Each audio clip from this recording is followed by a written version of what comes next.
This is a product overview video for bushingfix.com for the BP1 kit. This kit fits the inside of several different vehicles near the shifter. To get to this, you'll need to remove the console or the knee bolster depending on your vehicle. There are several different cable styles it goes in.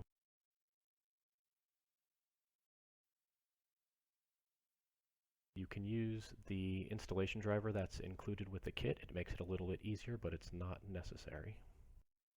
It's also helpful to use that driver to push the bushing onto the pin after it's been installed into the cable. Some pins have a retaining clip, and if you remove one of those when you take this apart on the pin, you'll want to save that to put it back in when you're done.